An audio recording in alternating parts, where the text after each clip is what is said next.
welcome to the first online episode of Engage with Zenith. It is a podcast centered around esports, centered around Pokemon, and we're going to be speaking about Pokemon Unite and the post EUIC content, drama, information, everything that everyone wants to hear from your views and your opinions. With me today, we have Kelosaurus, an Australian content creator.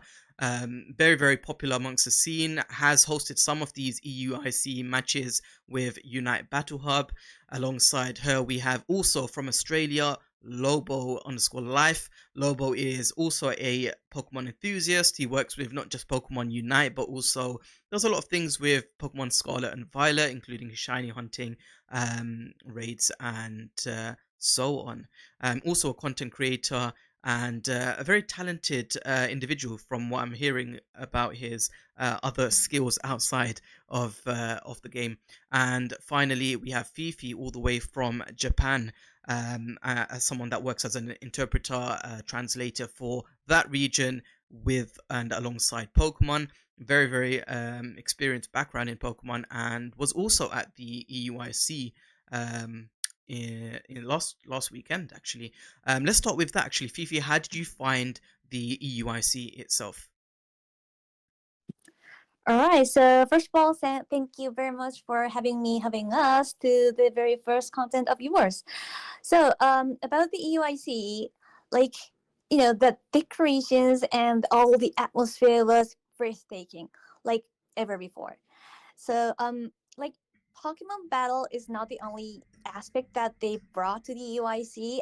I have to mention that they've got like Pokemon meet and greet, Pokemon yoga, Pokemon face painting, like Pokemon Kitakami activity zone from the Tail Mask expansion for the Scarlet and Violet, like photo spots, special Pokestops, like design your own Pokemon trading card, like etc. etc. Like yes, we are now like start talking about the UCS on this podcast, but like first and foremost, like I have to say that we all have to remember and respect the Pokemon brand itself, like how it has expanded not just esports aspect but also as a massive IP. Like we all love the characters, and there are a lot of people who was there spectating and enjoying the atmosphere, like full of Pokemon, and I really love it. It was fascinating.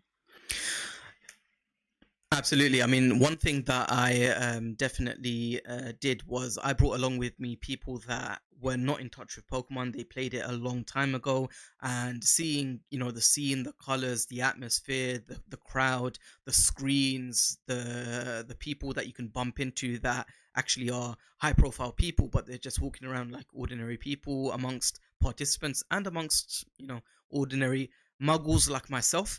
So it was really, really interesting to bring them back and reignite them into the Pokemon scene again. My next question is actually more about the tournament structure, and I'll bounce this straight to Kello, who was hosting some of these matches. What's your kind of personal take on the new kind of format that we've had in this EUIC with the open rounds or Swiss rounds and then the group stages? I think it's obviously brought something different. This is the first year, the first time that they do this. They're doing this, so obviously it's still in that guinea pig phase. And, when you are in that guinea pig phase, you're going to come across problems. So I think a lot of people are obviously really happy to see the open brackets because it does bring another element in terms of entering the tournament and everything, having that opportunity to make it into the group stage and then the top 8 besides just coming first in your region.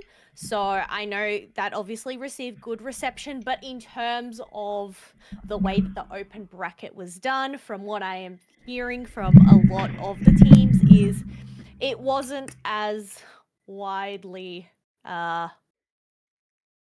put out, was not preferable, like the format. Best of ones Mhm. are a little bit debatable.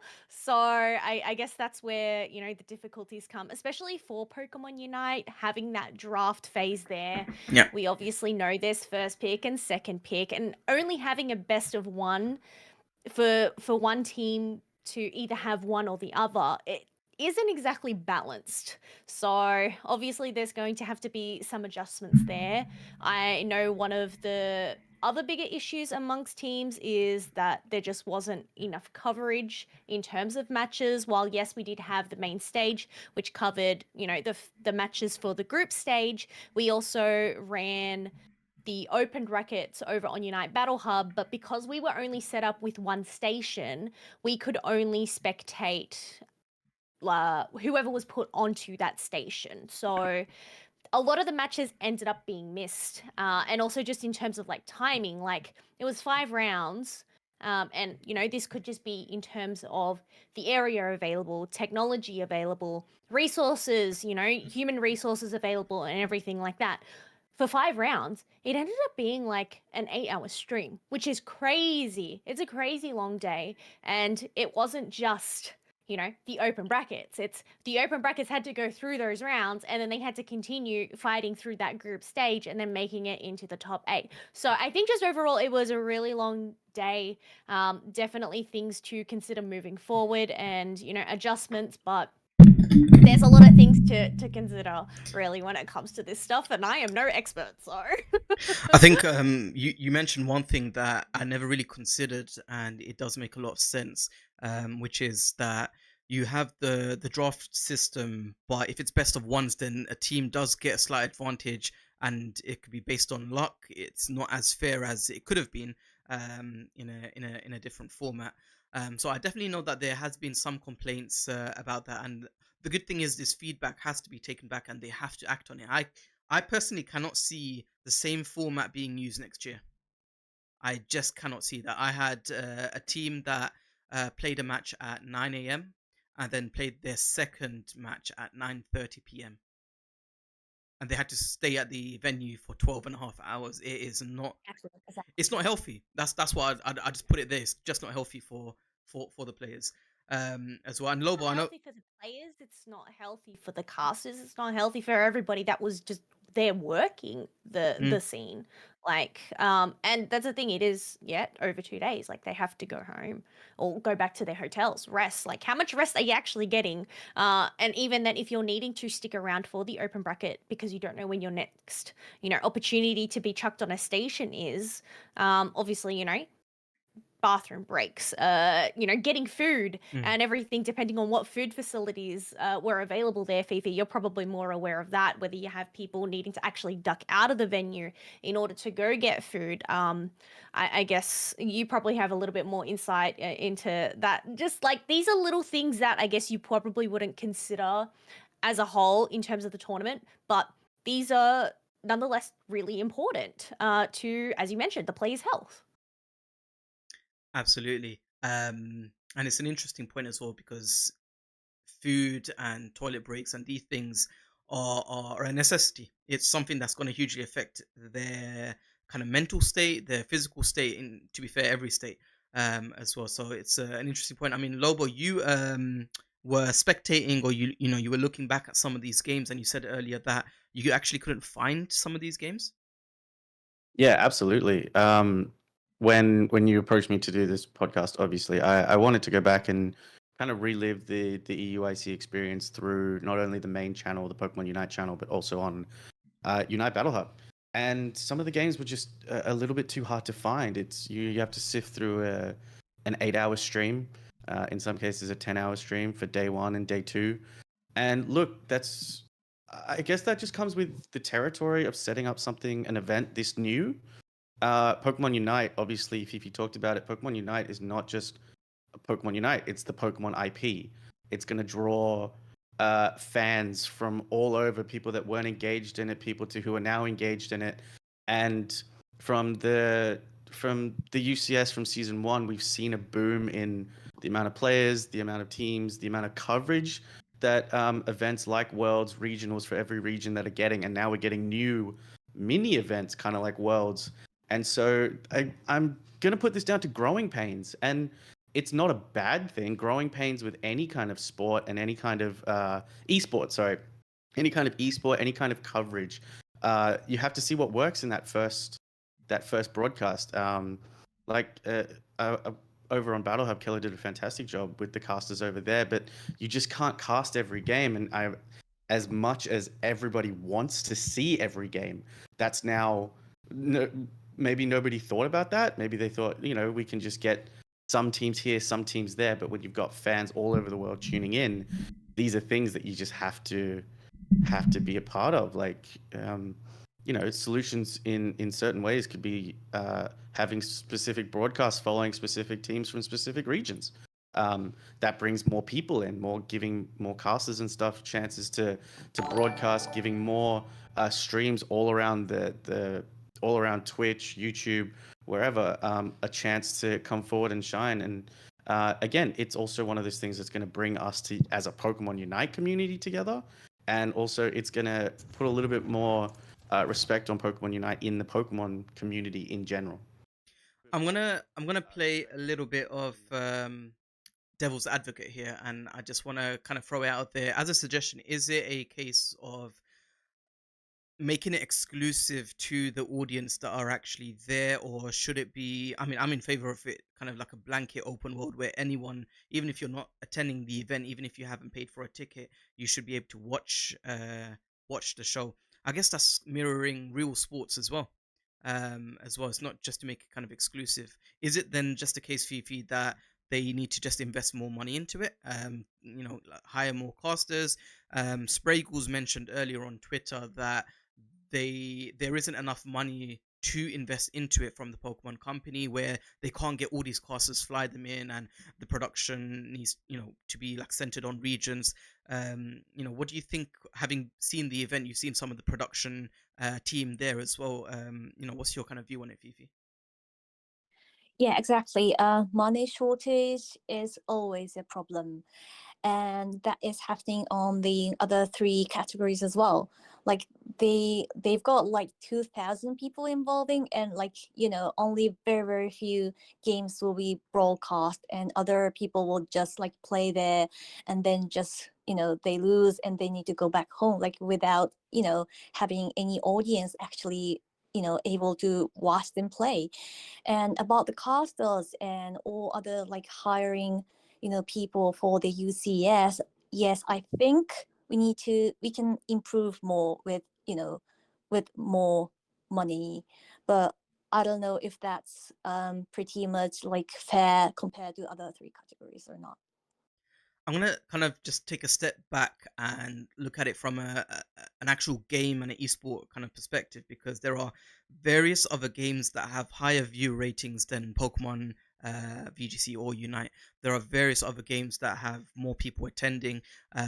These games, they are pumping in and focusing and doubling down on investments for events, whereas personally what I'm seeing Pokemon do as a company is they do that as like almost like a side thing, and they are investing really much into the merchandise and the very, like you said earlier, Fifi, there's so many other things around Pokemon.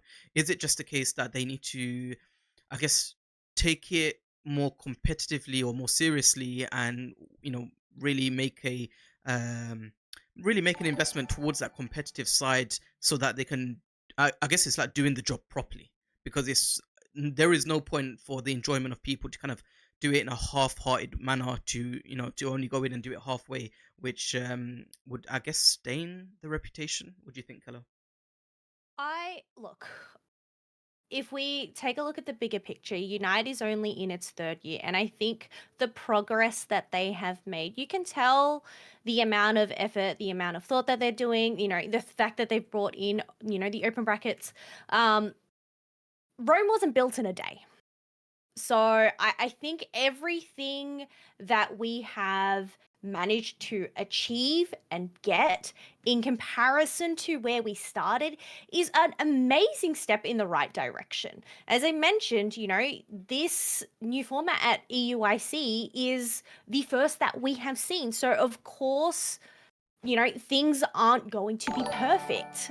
It's all about lessons learned, and it's, obviously they're going to go back, take on, feedback from players or just community, and it's whether they're going to use that information and make adjustments in the future. That's how you know that they're going in the right direction, is they're always taking on feedback. You can tell they're taking on feedback just in terms of, general things, like even in terms of the UI in the actual, what do you call it? The spectate mode. Like the spectate mode from where we began to where we have now, we have so many more features to actually, look at and everything like that, in terms of the way that they do their overlays on the broadcast. Like they're always going to be making small changes here and there, but it's just, we can't expect them to just drop all of this at once. All of this stuff, it takes time, it takes progress, it takes money, as well as, you've mentioned. It's, obviously we want all of these things, but sometimes, you just can't get it all at once. Just gotta be patient for it, I guess. Yeah. I guess that makes it very hopeful then, for future events. I think I agree with you that as a game, it's just that starting point. It's one of those ones where I just hope it doesn't. I hope it doesn't create a kind of reputation, or because it is an amazing game. As a game, it's an amazing game. As a concept, it's beautiful as a concept, and there's a lot of fun. Otherwise, not this many people wouldn't be playing it. And I think everyone is just trying to find a way to perfect it. But I agree, it probably will take some time. Let's talk about some of the teams and the performances. Then, Lobo, which teams do you feel like had were quite pumped up to go there and just maybe didn't do their best in terms of performance, or just things didn't go their way?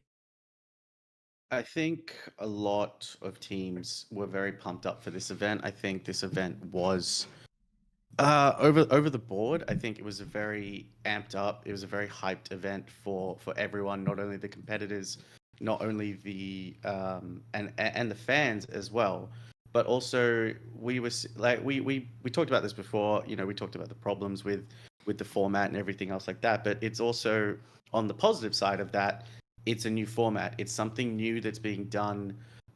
It's something new that's being tested that we have to get excited about.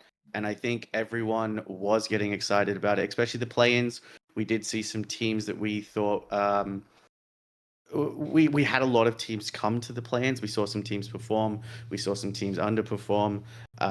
We had For Free play very, very well. We had, unfortunately, Lumosity Gaming, with the situation that happened to them, only playing one game and then kind of not really showing up for the rest. We had our own team from OCE. Unfortunately, we only had one team from OCE able to attend, which was Antic.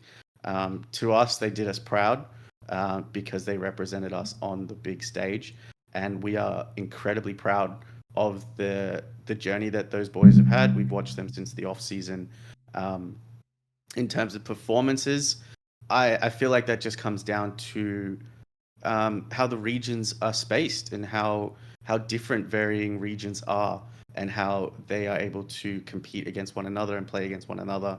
I think it's a great experience for any team that went, because when you're, and this is just coming from someone who plays casually ranked, is you play with people from your region. You adapt and absorb the meta from your region and what is commonly being played, and you're going to be adapting to teams that are around you that you're facing on the UCS ladder. So you're not necessarily going to know what teams from NA, what teams from the Americas are going to be playing, what teams from the EU are going to be playing. We don't know, and it's events like these that allow all players from our region, especially our own region, to get that experience. So yeah, I think some teams did amazingly. I think some teams possibly use it as a training exercise because it's an event, and these kind of events are incredible. But I think events like these just makes teams much, much stronger. With you mentioned Team 4-3, they were one of the expected teams to perform really, really well because of their lineup, which was very, very strong, and also this tournament. In the prior tournaments, they did quite well as well, but Mhm. they didn't, and that was the team that played the first game at 9 a.m. and then played the second game at 9:30 p.m., which might have had a Mhm. factor. But I think there was another factor, and Fifi, I think you could touch upon this. That factor was Kabi-chan's. Tell me a little bit about this team and how well they did, but also how well they could do at Worlds. Right. So Kavichas basically they are a very young team, and they are a current Asia champion for the ACL that we had in February. So their average age is 17.8 years old, which is amazing. Wow. And they performed really well. Although we've got a March qualifier for the Japanese regionals last month, they ended up fourth. So I don't know if that was a performance things, or maybe three other teams were much better than Kabi-chan's, but I don't know. They still have like way more, the the possibility to The improve potential. themselves. Exactly. That is because the Asian Champions League, like in the February, was their very first time like in-person event, very first time in the foreign country as well. So that was their second time in London. So probably next month or this month, next month, or at the World, they will be improved dramatically, and I would assume that they will dominate the whole world. That'd be nice. I mean, Kello, you've been around long enough to know that for very, very young players like these boys who are traveling all the way across the world to travel to Thailand to play in the Asian Champions League and then to London, it's not ordinary, and it's not something that like you wouldn't expect success from them at the speed that they have attained it. No. This Exactly. I believe is the first year we've seen them, isn't it? That they've all come to light. Like they've all blown us away, haven't they? They've done so well with that. So look, in terms of the regions, and we can definitely speak about this. And a little later, I'm just going to invite Ice from SAR onto the podcast as well. He's going to speak about the APAC region a little bit as well. But in terms of the regions, Japan is clearly always a mainstay of a strong region. Fifi, is there something that happens in Japan? Is there some way that they train? Is it a focus within that young age that they have, or is it the environment? Like, how is it that Japan has this consistency in international tournaments? Um, I need to point out that there are a lot of community tournaments in Japan because everyone wants to have a world champion, like Japanese team as a world champion. So they are doing really well, to build the community and to make Japanese team much stronger. And I need to point out that of course the number of people play Pokemon Unite is also a massive, and also the people who is watching as a spectator and who enjoys Pokemon Unite has got a massive number as well. Like when I was at the EUIC venue, it was like, I guess it was like 6 p.m. Mm. I just watched the YouTube there, by the way. Like English EUIC Pokemon Unite broadcast, it only has got like 1,600 people watching at the time. But we've got Japanese what was it called? Like watch party type of like call streaming. We've had that, and it was like really late at night in Japan because of time difference. But we've got like 10,000 people watching at the same time. So massive people watching and cheering for Pokemon Unite. So I guess those like huge competitive like scene make Japanese competitive teams much stronger. That's it's literally like the grassroots competitions that are happening that really help them elevate themselves. Let's talk a bit about OCE while we have Lobo with us before we invite Ice into the conversation as well. With the scene in the OCE, you've got teams like Fury, you've got teams like Antic Esports. Do you feel like they are gonna be able to compete in the same level as some of these teams from Japan or even North America as well? Like, what do you think they need to do to kind of take it up a notch at this point, or is it that they just do what they've been doing? Do you think they'll be able to compete with these big teams? So Fifi kind of made a really, really good point about the Japanese scene, with the amount of people that are actually playing the game in these other regions, specifically, well, pretty much all the regions, NA, EU, Asia. So, and it was very interesting when we were casting the Unity Clash a few weeks ago. We had the opportunity to chat with Rin about competitive, and we talked about it. And when I played competitive at one point, I was able to make top 8. However, and that sounds like a great thing, and it is a great achievement. But we also have to understand the amount of teams that actually sign up inside OCE versus the amount that sign up in these other regions. Not saying that that's a bad thing or a good thing anyway, but we are playing against each other. So the pool of people to play against is a little bit smaller. Whereas we've seen this before, where they talk about the grind that you have to go through the NA brackets to even reach day 2, to even reach the top 8 kind of sequences. So, but what we have seen in OCE is obviously teams like Fury, teams like Antic Esports, teams like GZ, teams like Ace. These guys are putting in the work. They're scrimming, they're training, they're VOD reviewing. They've got coaches helping them out. They're reviewing draft. So they're doing all the right things. It's just, I would say, the amount of games they get to play on that competitive level to get that experience is probably something that is holding OCE back a little bit. But I assume as the game starts to grow, we're seeing more players come in. We're seeing a slow rise in the amount of teams that do want to compete. And of course, we get to watch it when we do our casts alongside Kilo. When we do our cast for the OC region, everybody shows up. The support for the OC region within itself is great. And we kind of push each other to get better. And obviously these tournaments like EUIC, Antic, our team over there, Antic, getting to represent on that stage and not only do a boot camp beforehand, but also scrimming playing ladder in a different region, as well as getting to scrim some of these other teams before the event. I think those kind of things are going to be invaluable when it comes to pushing those teams forward, and they're going to bring that experience back to OC, because obviously teams interact with one another, but like Fifi said, people are always in Discord calls, we're always in watch parties, we're always 3-stacking, duoing, 5-stacking with different people, and so that information is going to trickle down. And I think with what I'm seeing is from the amount of viewers we had from season 1 to right now has grown exponentially, and now people are watching these tournaments. And I think the reason people want to watch every single game is because they want to see how these teams are playing, because that's how you experience it, and that's where you bring it up.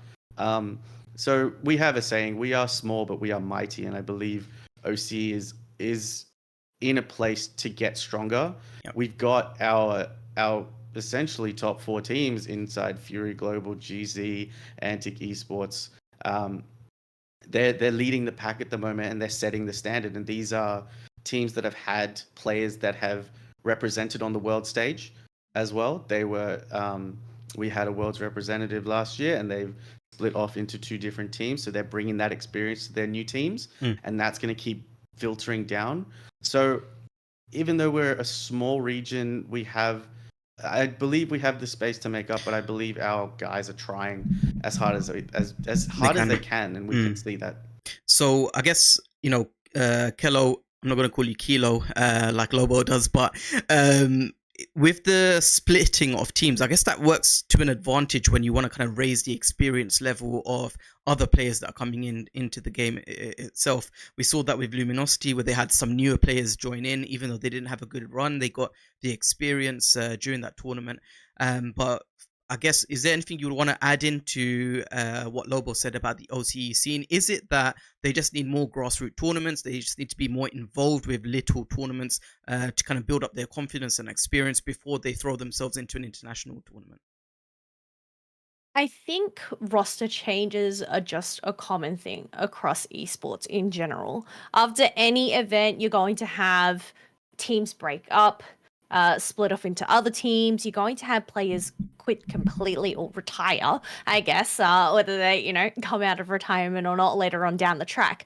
But that's just a normal esports thing. And it's not just for OCE. EU, NA. I'm pretty sure we're going to be seeing some roster changes come April Cup this weekend. So I know there's already been some announcements out on socials as well of players coming together and everything like that. I think it's just trying to find teammates that you gel with, that you synergize with. It's all about, I guess, experimenting not just in game with Pokemon, but experimenting with teammates. Teammates have their strengths and their weaknesses, and it's whether teams are utilizing that in the right way or whether they're just getting a player. I know there's some instances where they end up getting in a really good player, but they end up putting him in different roles. And whether, are they actually using their true strength there? Like going in, and if you think about the amount of time that we have in between cups, like it's only a month, less than a month, to get prepared and everything like that. Even in terms of making adaptations to meta changes and patches and everything like that, there's a lot that these players need to go through in terms of the competitive scene, and a lot to keep up with. So I think it's just a natural process that happens across the board. So that preparation makes it all more exciting. It is. It's like it's in every sport. It's in every sport, let alone esport as well. We are going to talk about the roster changes. We're going to talk about some of these teams and the way they line up.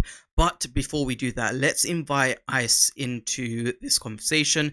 Ice has just come back from the EUIC and had his experience playing for SAR. I did get to bump into him and meet him, and he is such a nice individual in person as well. So, Ice, can you hear us? What up, what up? Can you hear me? We can. I'm just going to put your EUIC picture up. We're going to put you right in between Fifi and Kello, right there. And tell me about your experience in London, Ice. Tell me about how you found it. Was this your first time playing in London? Actually, it's not. In 2022, I qualified for Worlds, and I also played in London then. So it's my second time playing in London. But the Open Bracket Swiss is a new experience for me. How was the vibe in London? How was the atmosphere in London, and how did you enjoy it? The games were really stressful, but the after party and meeting the other players were really fun. And yeah, that's about it. I think everyone's really fun. It's nice connecting with people and seeing them in person as well, because when you're in a region across the world, it's not every day that you can meet some of these European or American competitors, right? Yeah, basically. Now, as a region, APAC, it's a region that has a lot of strong teams and it's growing as well. How do you feel the competition level is between that region and North America, EU, and even East Asia as well? Honestly, I feel like APAC, as in general, is a decently strong region, partially because we have this opportunity to scrim against the Japan teams and the Korean teams and basically the entire APAC. So, as you've seen from 2022 and 2023, Renaissance got third. Omo, were they called Omo? I think it's Omo or I7. Yeah, they got second. So, I think APAC is relatively strong for our region. Yeah. Now, before I pass it on to any of our other guests to ask you any questions as well, I wanted to ask you about Xingdi. He played an amazing Zoroark, and you rode his back all the way through. It was amazing gameplay. It was exciting to watch. How is he as a player? How is he also in game? Like when you're sitting next to him, like how is it like working with him and seeing him play? Well, just for clarification purposes, I played an amazing config and he rode on my back. And well, Xingdi or Chengdi, whatever you like to pronounce his name, he's an amazing player. He's very talented and he's very hardworking. I've been playing him since last year winter tournament, and he always. And I watched his stream like since 2022. I think he's always been hardworking. He's always been try hard. He's someone that really gets how I feel. It's around we have like the same standard, like how to say working standard, or I forgot the phrase Yeah, for it. work standard. Yeah. Yeah. Like the amount of hard work we put in is very similar, and I really respect him as a player, and I admire him because he's brave enough to do all these shenanigans with Zorak on stage. You know, I know of other players, I won't name them, that is probably might be better than Xingdi at home, but they won't be as good as Xingdi on stage. That is actually a very interesting point. There's a difference you're saying between, and I'm sure there is a difference between playing at home, playing in your comfort zone, and playing on high stakes stage where the cameras are pointing at you, right? Yeah, basically. Is there a way that you manage that with your team? Is there something that, is said to the team to kind of settle them, or is it something that you've already gained enough experience from your prior tournaments to be able to handle it now? I think for SAR personally, all of them I'm like experienced enough to handle the offline pressure. Whereas in the past, what I would do is I'll tell my team to just treat it as a scrim or treat it as a ranked game. But I think SAR on Team SAR, you have enough players that are experienced enough to not care about this. Yeah. As evident from like what you saw in the EUIC. Yeah. I'll pass it on to any of the guests if you want to ask, while we have Ice with us, any questions about his experience in London or Team SAR and maybe even the world stage as well. Wait, sorry to take Go this for it. time, right? But I just want to comment on some of the things you said just now. Yes. Like, you said for free played at 9 a.m. and 9:30 p.m. basically, so it's like low key unfair for them. But I think what you fail to understand is all the open Swiss teams had to report at 9 a.m. as well. Yeah. And those who made it, like my team, we had to play until 8. So I think it's fair that for free had to do this. Maybe they could leave the venue. That's the only thing I could think of. Fair enough. But, Fair enough. yeah. That makes sense. Yeah, Would you but I would think- you would you have preferred it even for your team if it was kind of scheduled a little bit easier for your team? I would prefer it, but I don't really see a workaround around it. You know, Okay. like to me, like compared to I think EUIC compared to 2023 Worlds is a lot like more fair because 2023 Worlds LG played the earliest and they went back to their hotel the earliest because of their groups. Whereas my team, we played like in the middle of the pack, And then stayed. like in the afternoon, yeah, and then we stay until like 11 or maybe 10 p.m. So we had to report very early, but No, fair enough. That's yeah. that's a You fair get what I point. mean? Yeah, absolutely. Fifi, do you have anything that you wanted to ask? Yes. As a open bracket like winner who advanced into day 2, do you think Pokemon Unite should do Championship Sunday on day 3 next year, or maybe at the NUAIC? I think if they have the money for it or budget for it, it's obviously a lot better for them to do it on day 3. Like do group stages. The Swiss brackets in day 1, and then group stages day 2, and then open bracket. I mean, and then the finals on day 3. That would be the most optimal thing. But I understand why they do what they do. Is Pokemon as an IP, they're not really catered to Pokemon Unite. So it's good that we even have 2 days to begin with. To my knowledge. Awesome. Right, thank you. Anyone from Australia? Any questions for while we have Ice? Or else we'll move on. I mean, we had a little bit of a discussion about it earlier. What did you think about the best of 1 format? Are you a fan of it? Do you think they should do something different? Did you have any suggestions? I guess just what are your thoughts experiencing it for yourself? What were the problems, I guess, that you came across? I'm gonna play devil's advocate here. So I'm not a fan of BO1s, but like if you look at the alternative, what else could you do? Like there's 32 teams. If you do BO3, you won't have enough time for everyone. Yeah, but I mean, if you look at Pokemon Unite as a whole, like even Ray, there's like a ton of luck into it. You know, like me in day 2, we were winning by so much, and then we got flipped on. that's kind of like skill based and also a bit of luck based. So Pokemon Unite as a whole is already luck based to begin with. So I think best of one is kind of fine. If not, you will have to play for the entire day, which is like not as good as well, you know. I guess it could also come down to maybe how they prepare for both sides of the draft. I guess you have to kind of play it down as luck, and if you're in that position, then prepare for it. Is that what you would do as a team? Yeah, that's what we did. Yeah. Like for both sides we had different drafts. I think that's what every team did. But I think complaining about the draft is like maybe if I don't really think any teams complain about whether they had red side or blue side. Maybe my team, maybe some teams did, but I don't really think it was that big of a problem. Like maybe it was the EU or OC people that were complaining about that. I think it's what's it called? It's like the draft selection.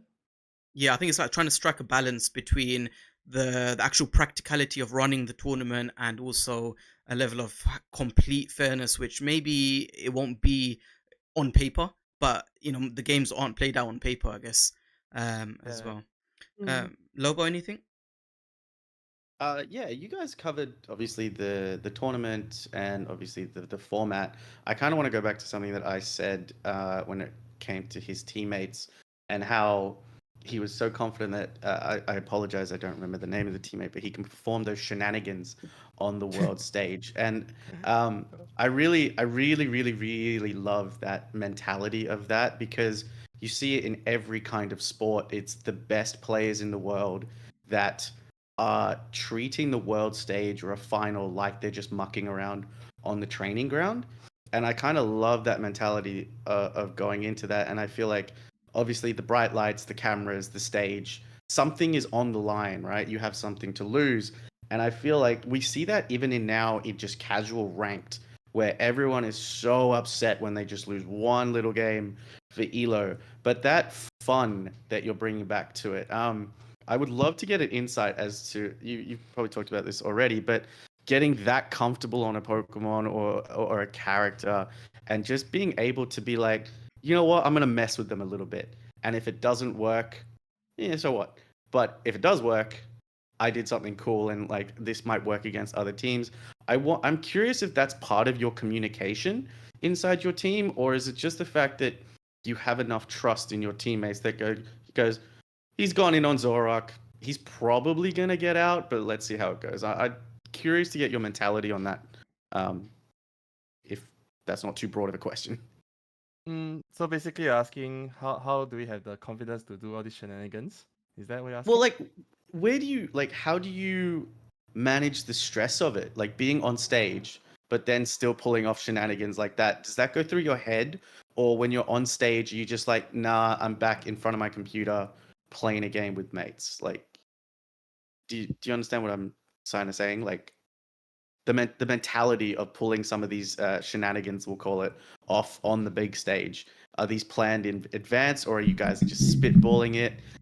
Like, just, Yeah. I think throwing. Yeah. I think Not it comes throwing. down to like how much trust you have in your teammates, because you need to have enough trust for you to do all these weird things and still believe, like, as long as you don't grieve too much, Yeah. your teammates are still able to carry you, and that's usually like the mentality we have like before we run it down. Yeah. Does that also come with the amount of time that you put into your chosen mons as well? Like, you have the confidence that you know exactly the ins and outs of this mons, that you're able to perform stuff like that? I think it's a combination of like how much you practice and how much like I said, how much trust you have in your teammates, and also how much experience you have, honestly. Like, yeah, okay. Like, if you see all my teammates, all of them have been to Worlds before, so all of us knows that it's just on stage, like everyone will be nervous. It's not just you. Even I believe even Overlord have like nerves on stage, you know. All you have to do is just do your best and be less stressed than the enemy team, and you'll probably do fine. It's a very interesting way to put it. That's how I take it, at least. Maybe not my teammates, but that's how I treat it. Just be less stressed than everyone else. I just love the perform shenanigans on stage. That's one of my favorite bits from this so far, is just that. the ability to just play essentially. Lobo, that's because it's the most entertaining for spectators, right? You don't see the usual gameplay, but you see Absolutely. something completely different, something unexpected. We're gonna talk very quickly about the main or the last topic we're going to speak about is the roster changes across a lot of these teams. Some of the teams that actually are not really faced with any of this drama and exciting kind of switches and changes and news is probably the OCE region and probably the Asia region. But Europe and North America have made a lot of different kind of swaps. How do these teams look? Or how do these teams look now that they have made some of these changes? And let's start by telling you about the trio that have formed the team, which is Lutano, Overlord, and Otta. Let me start with Kello, and then we'll bounce it around. Well, it's hard to say. I mean, that's the thing. You hear these names and they're just absolute powerhouses. I mean, there's certain names that just it just rings so many bells. So the thing is, obviously, we do have Latano and Otta who did play together on TTV. So Yeah. at least they do have that experience there and everything like that. But as I mentioned, it's this time frame that they have in between EUIC and the April Cup. Have they been able to? I mean, probably not.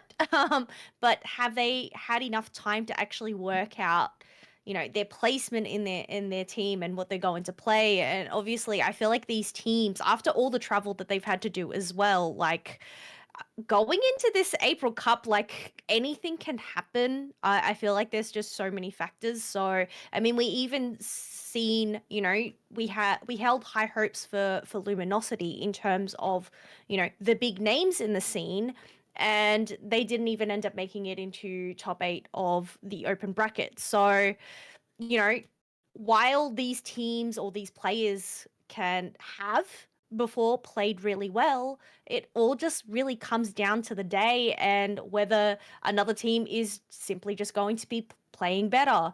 I think a fair few people ended up coming out of EUIC and ended up getting sick as well. So, Yeah. it all comes down to just what happens into the day. I think, yeah, names attached. You just don't know how they're gonna perform. Yeah, and it's not much time in between tournaments at this point, right? As well, where there has to be some sort of speed of change so that they can also practice and work together, get into sync with each other. We've got potentially 2 new lineups. One's being confirmed with Team Tally Bobo Unleashed. Fifi, I'm gonna pass it over to you in a second, but you've got Utah, Kelvin, Zervus, Zanti, and Megu, 2 coming over from Nouns. What's your reaction when you heard about this lineup? Pretty excited. Our very first, EUIC champion is, coming back with some new rosters. I'm pretty excited to see the blast. And also I'm really curious about how Nouns will be forming with new rosters. I mean, you've got 2 players with the names of Saryu and Gatlu, who are now not part of Zervus's team, but you could say they're unconfirmed, they're free agents, potential Nouns lineups. If we were to speculate that, Lobo, you've got a team that could be Toon Slim, Bruv, Adesu, Gatlu, and Saryu as a lineup. I think, does that make the European teams a lot stronger than they were pre EUIC? Keller mentioned it before. Those names, we hear those names wherever we go, especially in this scene. We can speculate as much as we want, but when it comes right down to it, we see this again across all sports. The super team, like the idea of the super team. It's happened in football. It's happened in the NFL. It's happened in basketball. The star players forming a team together, and they're going to take on the world, right? But it also that's not all a team is. You have star players that are incredible at this game, but what really comes down to is that teamwork, communication, and if they're able to gel. Now all of these teams and all of these players have played on this incredible stage. They've played with multiple teams. They know what it's like to obviously gel with different players and all that kind of stuff. But that's kind of the thing I'm not the biggest fan of, is possibly some of the hype that these super teams get. Obviously, all of these players deserve the biggest credit in the world, but in this kind of day and age of social media and all that kind of stuff, streaming, these players make a name for themselves outside the competitive. They have fans, and obviously these fans want to see them succeed. And when you bring a super team when you make super teams like this with these players, right, the expectation can be just overwhelming. And I think that's my biggest concern. Obviously, as a Unite fan and as a Unite caster that gets to watch these games, I'm so excited to see these teams come together, because I want to see what they're capable of doing. But when I hear this idea of a super team, I am someone that wants to see the super team go down. Yeah. I want to see someone take down the super team. You know what I mean? And most of the time, the teams that are going to do that, they're the teams that have probably been together the longest. They're probably friends before they met in the community. They probably have that inbuilt trust that Ice was talking about before. You have to trust of your teammates. Sorayu, Gatlu, Overlord, Toonslim, we know these players are able to perform ridiculous feats on the stage, on Thea Sky Ruins. But do they have the trust of their teammates to do it as well? So that's kind of where I'm at with the roster changes. It doesn't. I love listening to about. I love hearing about. I want to see these teams perform. But it concerns me a little bit when we see a lot of roster changes, because for me, it is those teams that stick together in the long haul, that have been together for that long time. They adapt and evolve together. And when you start a new team, you're kind of just resetting yourself. Not saying it's a bad thing.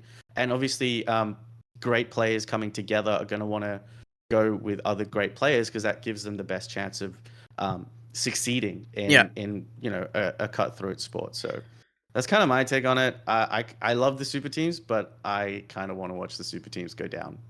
That's a little bit. It's 100% entertaining as well. When you have that. And look, before we wrap up, there is we can't do a whole post EUIC podcast without mentioning Team Fusion, who won the whole tournament as well. So Ice, what did Fusion have that great teams have? What did you notice about the way Fusion played? Is there any insight that you can tell us about Fusion that you really liked and helped them get to that finishing line? I think the Latam teams in general were just really strong, and they had a good understanding of the meta.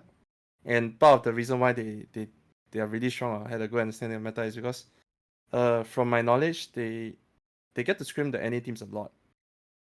Okay. And this is I don't know if you guys will understand this, but being able to scrim other region teams, like those strong teams, it really gives a very big advantage, because you're not scared of revealing your strats, and being able to scrim another region means that you have basically two regions of knowledge to work with.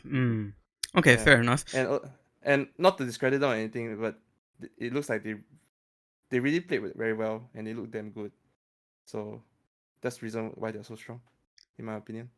A final question for you, Ice, coming from our commenters, actually.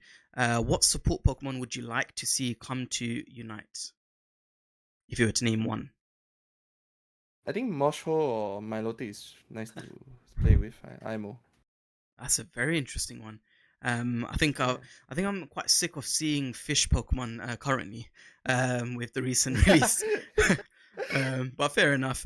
Guys, that is it for the first episode of the Engage with Zenith podcast. I am super grateful for all of you guys for giving me the time as well. So thank you to both our casters coming over from Australia, Lobo and Kello, and Fifi as well from Japan. It's an amazing experience for me to kind of connect with you guys from across the world. So thank you guys for being here.